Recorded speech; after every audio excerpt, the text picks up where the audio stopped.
213 students, you are listening to Uninterrupted Commercial-Free Linear Algebra with Traffic and Weather on the 9s. Today we're going to be talking about orthogonality in Rn. If you remember way back to the beginning of the course, we defined what it meant for two vectors to be orthogonal to each other.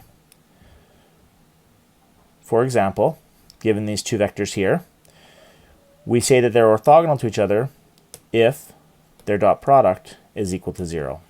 In this case, the dot product is equal to 0, so we would say that these two vectors are orthogonal to each other.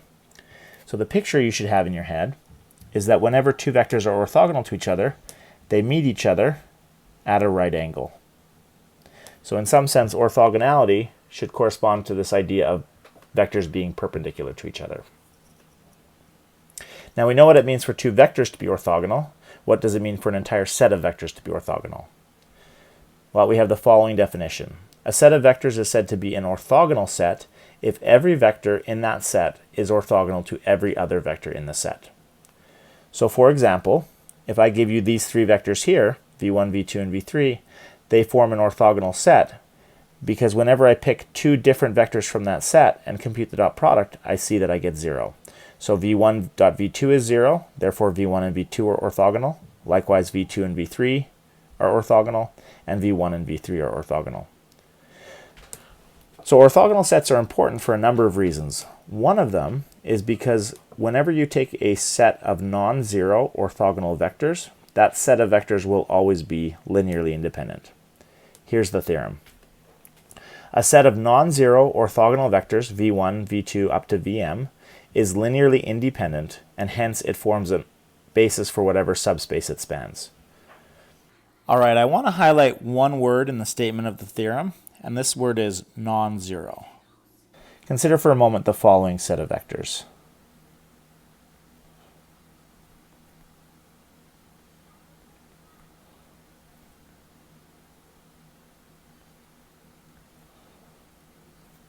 If I take the dot product of any two vectors in this set, I'm going to get 0. That tells me that every pair of vectors in this set is orthogonal. Therefore, this set is an orthogonal set. However, there's no way for this set to be linearly independent because it contains a 0 vector. If you remember from way back in the day, we saw that any set that contains a 0 vector is automatically linearly dependent. So it's important that we specify in the statement of this theorem that when we're talking about orthogonal vectors, we're talking about non-zero orthogonal vectors. So this situation can't happen. All right. You guys are paying good tuition money, so let's go ahead and let's prove this theorem for you. Make sure you're getting value for your buck. So this will be a good review of what it means for vectors to be linearly independent. So we're going to suppose that the set v1 up to vm is orthogonal and that the vectors inside of it are non-zero. So if you remember, whenever we're talking about linear independence, we should be thinking about this equation here. So c1 plus v1 plus c2 times v2 all the way up to cm times vm equals 0. Okay, so it's been a while, but remember the definition of linear independence tells us that if indeed these vectors are linearly independent, then the only set of scalars that should satisfy this equation should be c1 equals 0, c2 equals 0, c3 equals 0, and so on. So what we're going to try and do is we're going to try and show that that indeed has to be the case and that all of these scalars have to be equal to 0.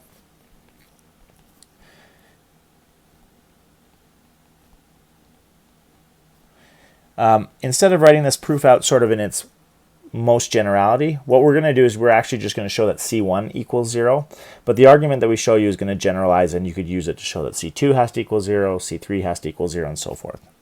So what we're going to do is we're going to take this equation right here, and we're going to take the dot product on the left-hand side and the right-hand side with the vector v1.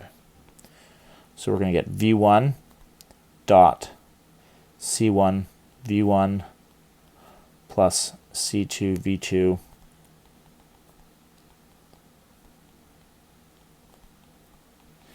and we get v1 dot 0 on the right hand side.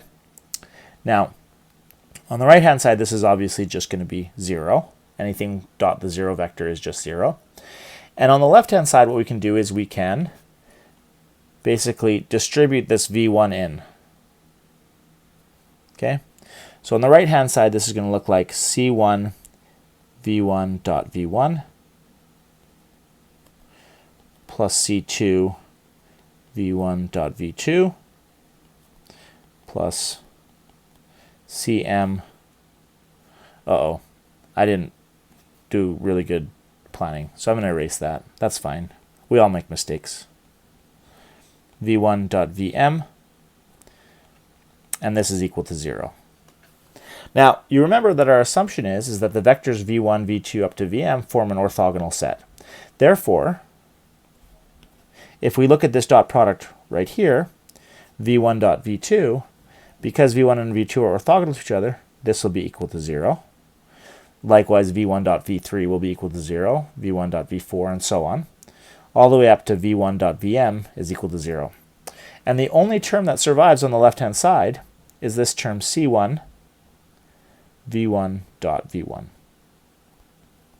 equals to 0. All right. Now, here's the catch. Here's the important part where here is the part where it becomes important that we were assuming that the vectors are all non-zero. So because v1 is not the 0 vector, this tells me that v1 dot v1 is not equal to 0. And therefore, what I can do is I can take this equation and I can divide both sides by v1 dot v1, which is a non-zero scalar, and it ends up giving me, when I divide both sides by v1 dot v1, I get that c1 is equal to 0 over v1 dot v1, which of course is just equal to 0. All right? So now what I've done is I've shown that the first scalar, when I look back at this equation here, I've shown that the first scalar has to be equal to 0.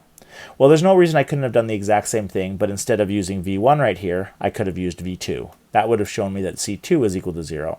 And I could have done that with each of my v vectors, and each time I did it, I would have been able to conclude that a different scalar was equal to 0. So the bottom line is, in the end, we've proven that c1 has to equal 0, c2 has to equal 0, all the way up to cm. All of these scalars equal 0, and therefore our set is linearly independent by the definition of linear independence. All right, so this is great. So whenever you have an orthogonal set of non-zero vectors, it happens to be linearly independent. And that means that if you look at whatever space it spans, it's going to be a basis for that space. So we introduce a new definition. An orthogonal basis for a subspace W is a basis for W that also happens to be an orthogonal set. All right, let's try an example. Let v1 and v2 be the vectors shown here. Extend v1, v2 to an orthogonal basis for R3. So if we step back and think about this for a second, any basis for R3 has to have 3 vectors in it. Since they've only given us 2 vectors, we're going to need to find a third vector somehow in order to build up an entire basis for R3. But we're not just looking for any old basis, we're asked to find an orthogonal basis. So if we check v1 dot v2, we see that this dot product is equal to 0. So the vectors v1 and v2 are orthogonal to each other, and what we need to do is we need to find a third vector which happens to be orthogonal to v1 and v2 at the same time. Okay, so let's write it down. So we need to find a vector v3, and I'm just going to call it x, y, z,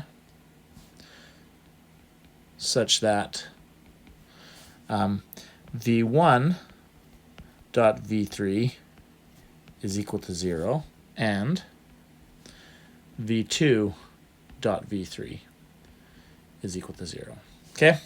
Well, if we want to write down what this actually means, the vector v1 is 1, 0, negative 2. The vector v3 is x, y, z. We want that dot product to equal 0. But if we actually compute that dot product, we're going to get x plus 0y minus 2z equals 0. And if we do the same thing over here, v2 is 2, 1, 1, dot v3, which is x, y, z. That equals 0. And when we take this dot product, we get 2x plus y plus z equals 0. All right. So if we're looking for a third vector v3 that's orthogonal to v1 and orthogonal to v2, what we're really looking for is we're looking for values of x, y, and z that satisfy this equation and satisfy this equation. But these are just two linear equations, and so really what we're looking for is we're looking for a solution to the system of equations that are given by these two things here. So in other words,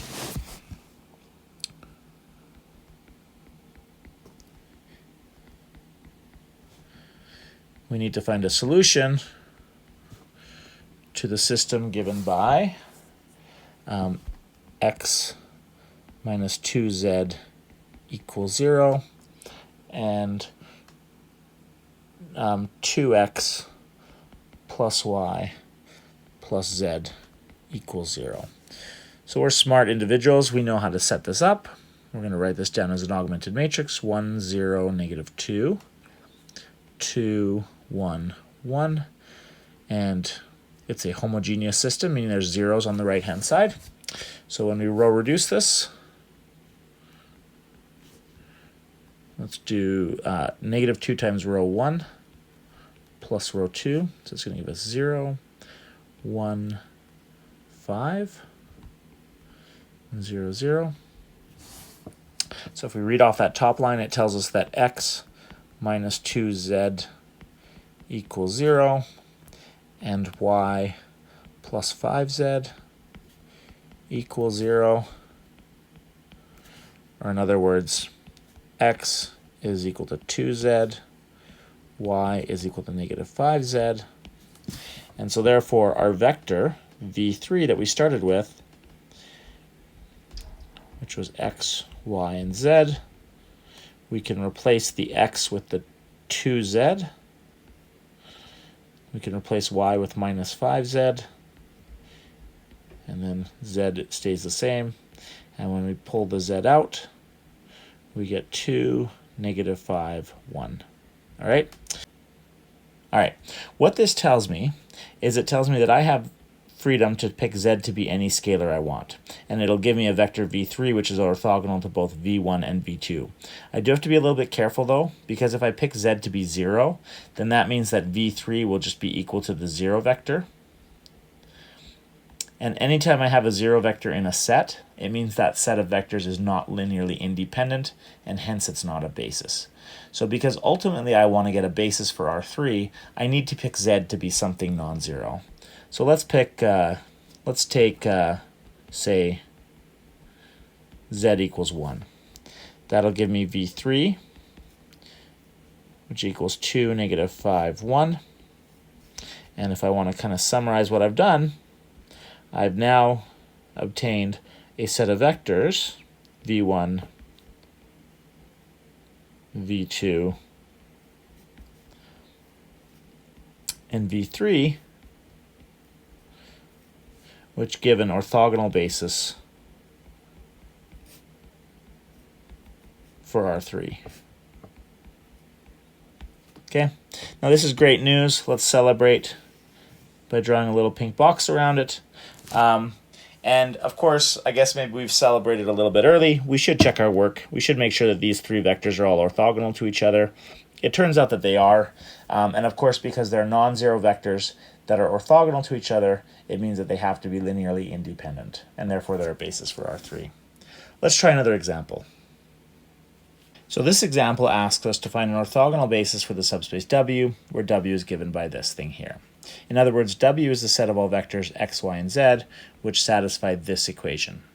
So the way we're going to try and solve this is we're not going to worry about orthogonality at first. We're just going to try and find any old basis for this subspace, and then we're going to try and modify it so it becomes orthogonal. So just trying to find a basis, notice that any vector x, y, z that lives inside W is going to satisfy this equation. X plus 3y minus z equals 0, Or in other words, for any vector in our subspace, x is going to equal minus 3y plus z. So if we take a vector x, y, z that lives inside W, we can replace the x with minus 3y plus z. And then we can do our usual trick of splitting this up into two terms. Negative 3, 1, 0 plus z times 1, 0, 1.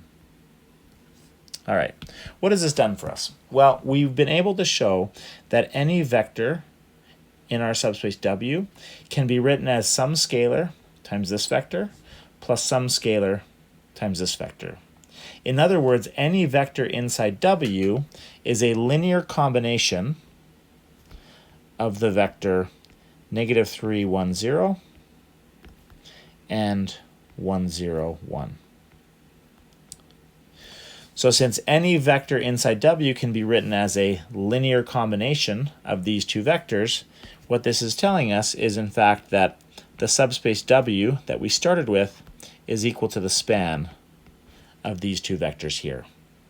Now it's not hard to check that these two vectors here are also going to be linearly independent.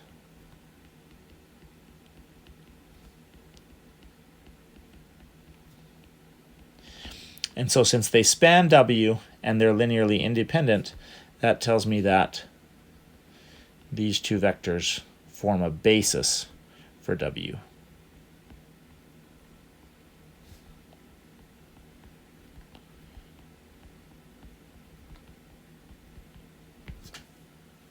So we found ourselves a basis for the subspace W, but unfortunately we were asked to find something slightly stronger. We were asked to find an orthogonal basis for W. If you take the dot product of these two vectors, it turns out that that dot product is not equal to 0, and therefore this is not an orthogonal basis for W. So it will require some more work. The way that we're going to do this, and there's actually several ways we're going to do this, we can do this. We will learn a different way to do it in one of the coming up sections. But what we're going to do is we're going to keep one of the vectors, and we're going to throw the other one away. Okay, so these two vectors aren't orthogonal. We might as well throw one of them away and look for a vector that is orthogonal to the remaining vector. So let's do that. Let's throw, say, negative 3, 1, 0 away and look for a vector V which is orthogonal to the vector that we're keeping, 1, 0, 1, and which lives inside W, the subspace. Okay? So there's two things we're looking for. We're going to throw this vector away. We're going to keep this vector. And so what we're going to do is we're going to look for a new vector that lives in the subspace W and is orthogonal to the one that we've kept. So there's really two conditions we're imposing on the vector we're looking for. So if V is equal to x, y, z, we want two things to be true. We want V to live in W. Okay, but living in W means that if we look back to the way that W is defined, this means that x plus 3y minus z is equal to 0. And then we also want V to be orthogonal to the vector we've kept, which is 1, 0, 1. And in order for V to be orthogonal to 1, 0, 1, what that means is that when we take the dot product of V and the vector 1, 0, 1, in this case that equals x plus z, we want that to be 0. All right, so there's two conditions here. Notice each of these two conditions just gives us a linear equation that we need to solve. So we're going to go ahead and solve this. We're going to set this up as an augmented matrix. And it's going to give us 1, 0, 1, 0. So we're going to write down this equation in the top row And then we're going to write this equation down in the bottom row. That'll be 1, 3, negative 1, 0. And so if we row reduce,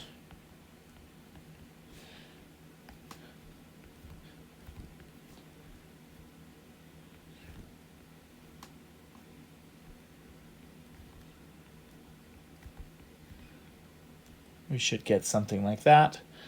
And it'll do one more step of row reduction. I like to get ones as my leading variables whenever I can.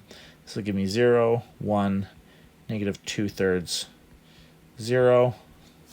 And so if we read off that top row, it's telling us that x plus z equals 0. The bottom row is telling us that y minus 2/3 z equals 0. In other words, x is equal to minus z, y is equal to 2/3 z. And so the vector v that we were looking for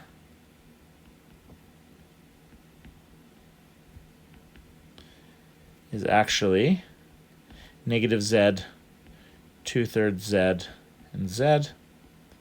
And if we pull out z, this becomes negative 1, 2/3, and 1. And again, we want to take z to be something non-zero. So let's take z equals 1. And that gives us our vector v, which is negative 1, 2/3, and 1. Okay? So summarizing our work, what we've done is we found an orthogonal basis. So remember, the vector we kept was 1, 0, 1. That's the vector we kept. And then what we did is we found another vector that was both orthogonal to the vector we were keeping and happened to live in the subspace W. And so what this does is it gives us an orthogonal set of vectors in the subspace W that span W and are linearly independent, and hence they form an orthogonal basis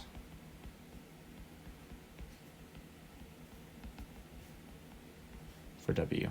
Okay? And that is certainly cause for celebration. Let's get to a theorem. I know how much the kids these days love theorems, so let's give the people what they want. Suppose that W is a subspace, and suppose that for the subspace W, we have an orthogonal basis, U1, U2, all the way up to UM. All right? So these U vectors, not only do they span W, not only are they linearly independent, but they also happen to be orthogonal to each other.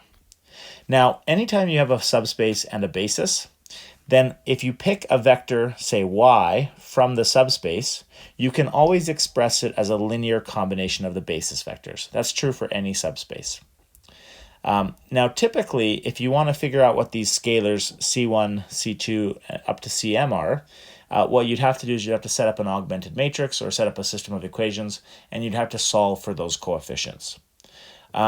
However, if the basis that you're starting with is an orthogonal basis, then there's a shortcut to solving for these coefficients.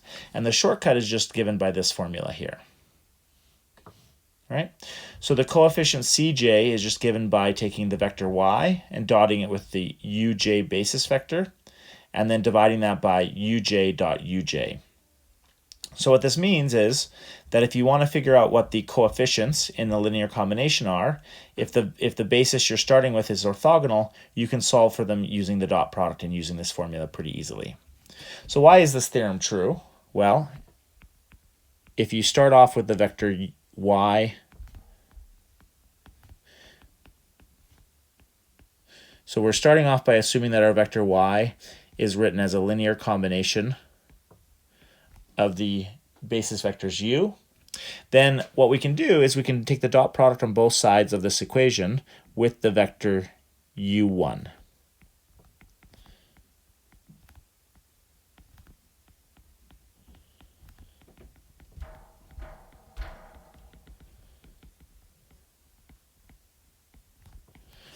Now, if we take this u vector and we distribute it through,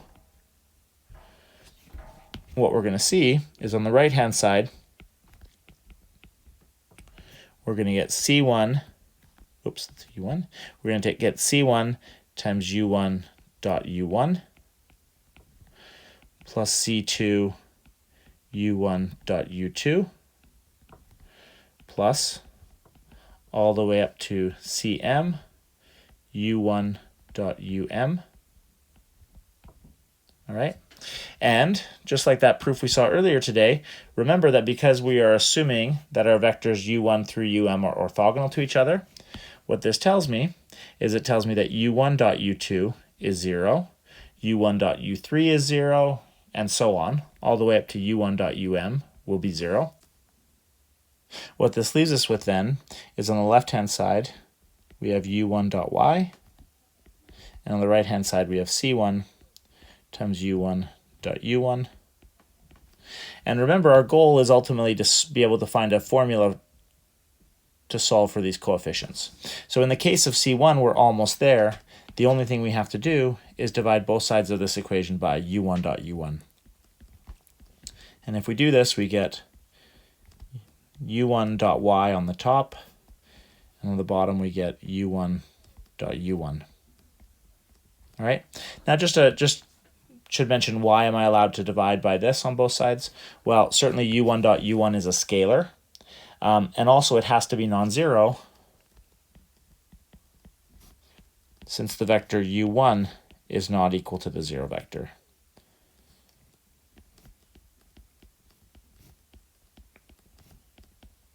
All right, so it's perfectly fine to divide both sides of the equation by a non-zero scalar. All right, so this is what have we done so far? Well, we managed to solve for C1 in terms of these dot products. But there's no reason I couldn't go through the exact same argument, just using different vectors. And so what this shows me is it shows me that Cj is equal to uj dot y over uj dot uj. All right, and we're done with that proof then. Let's see an example now. So if we look at the vectors v1, v2, and v3, they form an orthogonal basis for R3. So you can check that they're orthogonal to each other and that they form a basis for R3.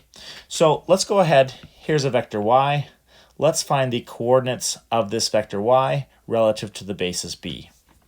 Well, because the basis that we have is orthogonal, the previous theorem tells us that if we want to express our vector y as c1 times v1 plus c2 times v2 plus c3 times v3, because our basis is orthogonal, we can solve for c1, c2, and c3 using the following formula. So c1 is going to be y dot v1 over v1 dot v1. Now if we do the dot product of y and v1 together, that's going to be 6, 0, negative 15. So that's going to be negative 9 upstairs. And downstairs, we're going to have v1 dot v1, which is 18. So therefore, this is minus 1/2. C2, on the other hand, is going to be y dot v2 over v2 dot v2. And if we do y dot v2, this is going to equal negative 2 plus 0 minus 5, so that's negative 7 upstairs. And then v2 dot v2 downstairs is just going to be 2. And likewise, c3 is going to be y dot v3 over v3 dot v3. So y dot v3 is going to be negative 15 upstairs. And downstairs we have v3 dot v3, which is going to be 25. And so this is going to be equal to negative 3/5. Okay. So remember, the question was asking us to find the coordinates of this vector relative to this basis.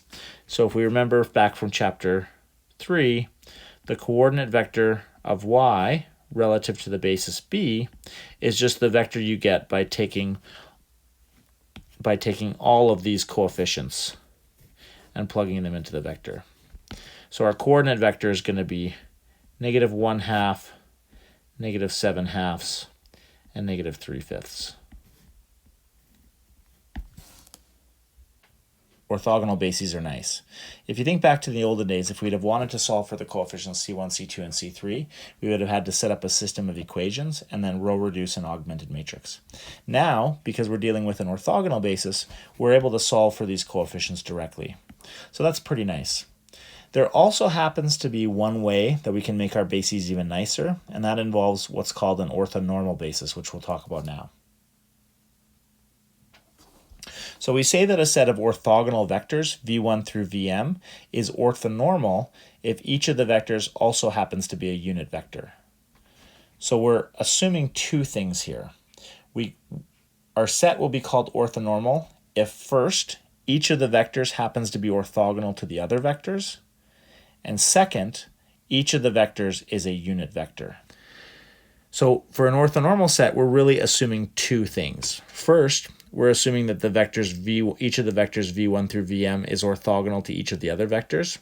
And second, we're assuming that each of the vectors has length 1. So every orthonormal set will be an orthogonal set, but not every orthogonal set will be an orthonormal set. And what we'd like to do is have a way to take an orthogonal set and turn it into an orthonormal set if possible. So here's an example of how we can do that. Here are the vectors v1, v2, and v3. You may recognize them from a previous slide. You may also remember that v1, v2, and v3 are all orthogonal to each other. So in other words, this forms an orthogonal set. All right. Now, in order to convert it into an orthonormal set, because it's already orthogonal, the only thing we have to do is make sure that each of these vectors has length 1. So it might be wise here to step back and remind ourselves how we define the length of a vector. So the length of a vector v is just defined to be the square root of v dot itself. All right? So if we're starting off with a vector that doesn't have length 1, and we want to convert it into a vector that does have length 1, what we can do is we can take that vector and divide it by its length. So for the vector v1, what we're going to do is we're going to take v1 and divide it by the length of v1, or in other words, v1 divided by the square root of v1 dot v1. And in this case, that works out to 1 over 3 rad 2 times v1, which is 303. So this becomes 1 over rad 2, 0, 1 over rad 2. And we can do the same things for v2 and v3. So this process here is called normalizing. So we take v2, we divide it by its length. And in this case, we'll get negative 1 over rad 2, 0, 1 over rad 2. And finally, we can normalize v3.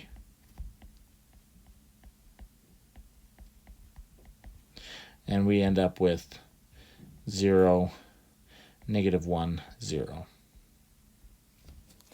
All right, so these vectors started off being orthogonal vectors. And because the only thing we did to them is scale them, we multiplied them by scalars. That doesn't change the direction of the vectors. So since they started out being orthogonal and all we did was rescale them, they will still be orthogonal even after we're done. And what this means is that this set of vectors here, oops, that's a pretty poor looking bracket, is an orthonormal set. All right? So if we're given a set of vectors that already happens to be orthogonal, it's really not too much work to turn them into orthonormal vectors, like we've done here. All right, now let's consider the following matrix, the matrix U. If you look closely, the columns of this matrix are the orthonormal vectors we found on the previous slide. So the columns of the matrix U happen to be orthonormal. Now, the question we're going to ask is there anything special about the product U times U transpose or U transpose times U? Well, let's look at one of those two products just to see if we can see something special about it. Okay, so I'm going to do it right here. So I'm going to write down the matrix. Let's say this is U transpose and this is U. So to write down the transpose, I'm just going to take all the rows and turn them into columns, or vice versa. So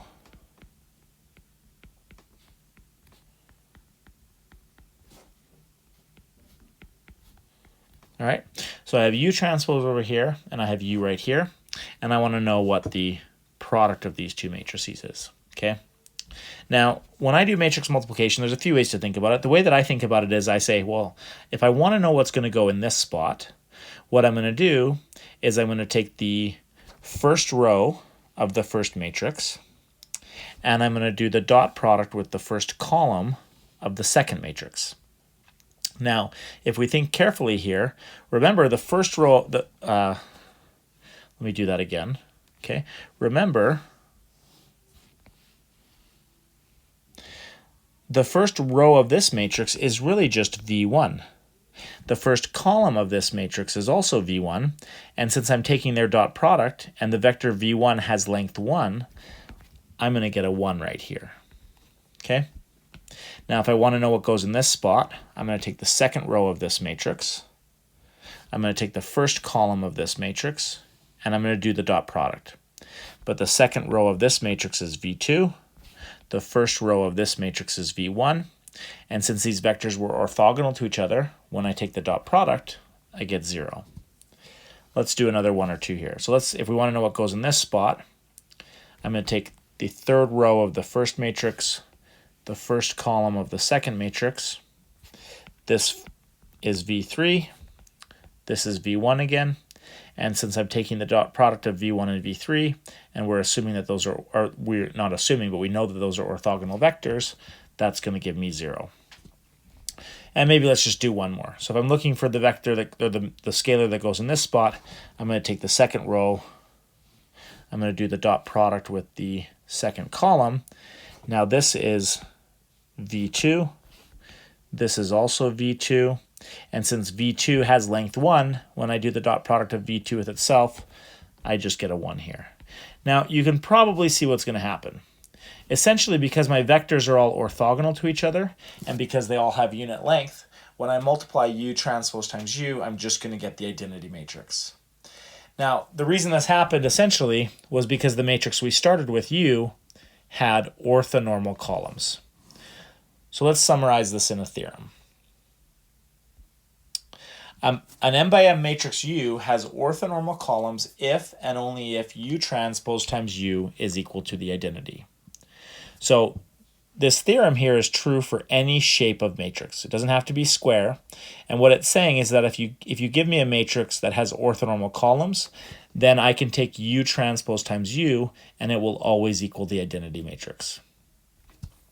Now, if my matrix also happened to be square, or in other words, if it happened to be n by n, then what have I got? Well, I've found a matrix U transpose, and when I multiply it by U, I get the identity matrix. So essentially what this is telling me is it's telling me that the matrix U transpose has to be the inverse of the matrix U. So in other words, if U is square and it has orthonormal columns, then U is going to be an invertible matrix, and the inverse of U is just equal to the transpose of U.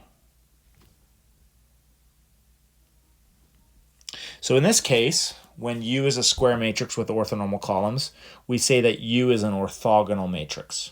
So there's a couple things to point out here. First of all, the naming sometimes confuses students because an orthogonal matrix is a square matrix that has orthonormal columns. So even though it has orthonormal columns, we call it an orthogonal matrix. The second thing to point out is that if you have a square matrix with orthonormal columns, then finding the inverse of that matrix is going to be really easy. You don't have to go through the different algorithms we saw before. All you have to do to find the inverse in this case is just take the transpose of the matrix. So matrices with orthonormal columns are very, very nice. They're very, very easy to find the inverse, and they have a few other nice properties that we'll talk about later. So we give them a special name. We call them orthogonal matrices, even though they have orthonormal columns. So here's an example of one we just saw. The matrix U that we saw in the previous slide is an orthogonal matrix. And the way that we can check that is we can just take U transpose times U, and if we multiply them together, we get the identity.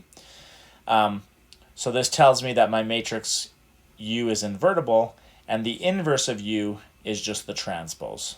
So it's really, really easy to find the inverse of an orthogonal matrix. All right, so orthogonal matrices have a lot of nice properties beyond just this fact that we've seen that they have really easy inverses to find. We're going to summarize them in the following two theorems. So let U be an m by n matrix with orthonormal columns, and let x and y be vectors in Rn. I want to point out here that we are not assuming that our matrix is square. So our matrix may or may not be square, but we are assuming that it has orthonormal columns. Now, if my matrix isn't square, but it has orthonormal columns, then it'll still satisfy this really nice property that U transpose times U is equal to the identity. So that will still be true even if my matrix is not square. However, I wouldn't call my matrix, in the case when it's not square, I wouldn't call my matrix an orthogonal matrix. My matrix is only orthogonal if it happens to be a square matrix with orthonormal columns. All right? But even if it's not square, it will still satisfy this fact, and that's the fact that we're going to use in the following theorem. So what can we say about this? Well, if U has orthonormal columns, then the following equation holds. U times x dot U times y is equal to x dot y. What is this telling me? Well, I can think of my matrix U as giving me a linear transformation. And so if I take my vector x and I transform it by the matrix U, and I take my vector y and I transform it by the matrix U, I'm going to get two new vectors.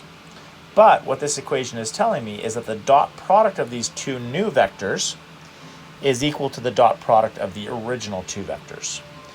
So even though we've transformed our vectors, we haven't changed the dot product of them as a pair.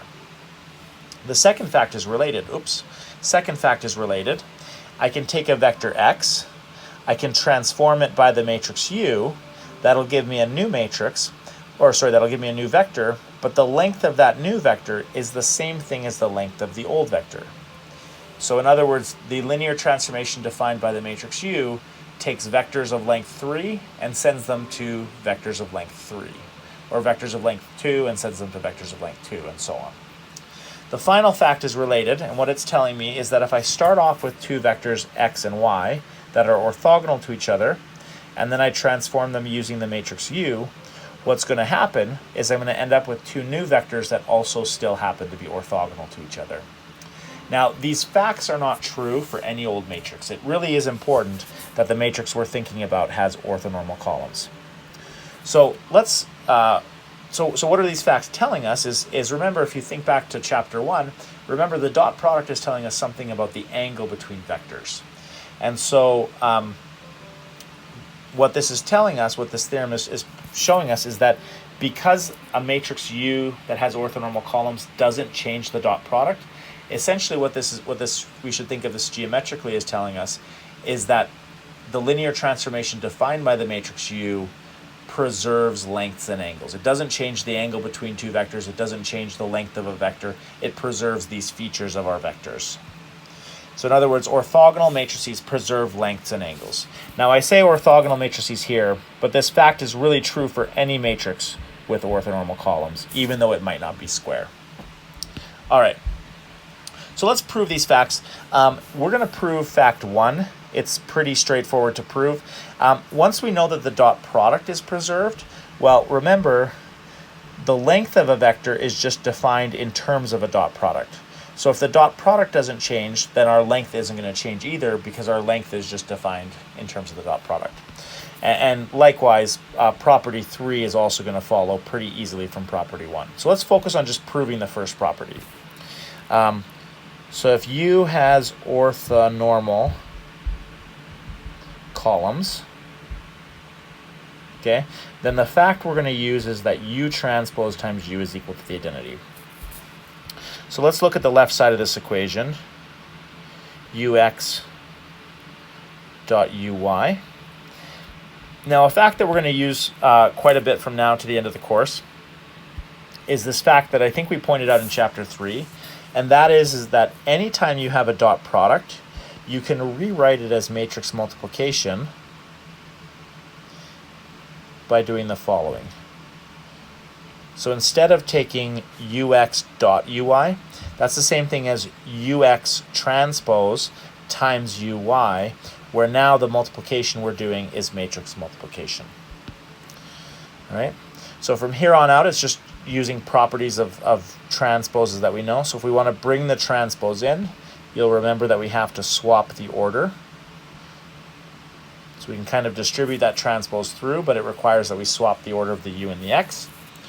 And then we have a u times y right here. Then what you might notice is that u transpose u is what we get in the middle, but u transpose u is equal to the identity. So we can replace this with x transpose times the identity times y, and that identity kind of gets absorbed, so it doesn't change the vector y, so we can kind of ignore the fact that it's there. And what we're left with is x transpose times y, but if we remember our conversion, that's the same thing as x dot y. Okay? So we see that the dot product of x and y is the same thing as the dot product of the vectors we get by transforming them using the matrix U. All right, so we have one more theorem we're going to talk about today. And this theorem is only true for orthogonal matrices. In other words, square matrices with orthonormal columns. What can we say about these matrices? Well, it turns out we can say quite a bit. So first of all, if U is an orthogonal matrix, then its transpose, which also happens to be its inverse, is also going to be orthogonal. If U is an orthogonal matrix, then the determinant of U has to be equal to plus or minus 1. If lambda is an eigenvalue of an orthogonal matrix, then the absolute value of lambda has to be equal to 1. And then the last two things we can say is that an orthogonal matrix is always going to have orthonormal rows, and an orthogonal matrix is always going to have orthonormal columns. All right, so we could go ahead and prove all 5 facts here, fact 1, 2, 3, 4, and 5. We don't know quite how long this home quarantine / social distancing thing is going to go. So I'd hate to take away some wholesome downtime recreational activities from you that you could do with your family and friends during these challenging times. So instead of proving all of them, I'm just going to prove facts 2 and 3 and leave the other ones for you to do at your leisure during this home quarantine. So we're going to prove facts 2 and 3. All right, so to prove fact 2, remember, we're assuming that the matrix U is orthogonal. In other words, it's a square matrix, and one of the nice properties it satisfies is that U transpose U is equal to the identity. So what we can do is, because we want to say something about the determinant, we're going to take this equation here, and we're going to take the determinant of both sides. So we get the determinant of U transpose times U is equal to the determinant of the identity. Now, the astute listener will remember that the determinant of the identity is just equal to 1. And some of you may remember that back from chapter 4, we saw that whenever you have a matrix product inside a determinant, you can split up that determinant. So this is the same thing as the determinant of U transpose times the determinant of U. And another fact you may remember is that the determinant of U transpose is the same thing as the determinant of U. So this gives us the determinant of U times the determinant of U equals 1, or in other words, the determinant of U squared is equal to 1. And so if we take the square root of both sides of that equation, we get that the determinant of U has to be equal to plus or minus 1. All right, so that proves fact 2 for us. To prove fact 3, we want to say something about the eigenvalues of U. So let's let x be an eigenvector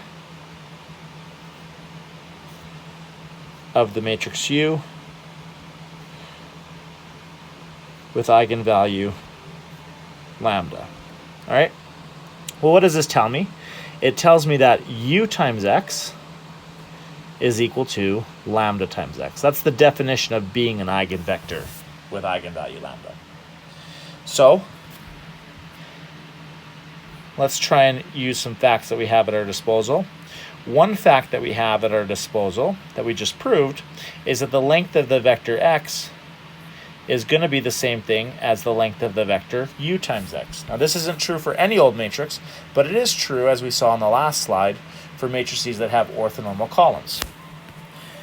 Well, u times x is just the same thing as lambda times x. And so we get that. And if we want to pull the lambda out, we can, but we have to be careful and make sure that we pull it out inside an absolute value, just in case it happens to be negative. All right. Now, if we look at this, we get that the length of x is equal to the absolute value times the length of x. And because the length of x is non-zero, so let me write this down first. The length of x is equal to the absolute value of lambda times the length of x. Now, because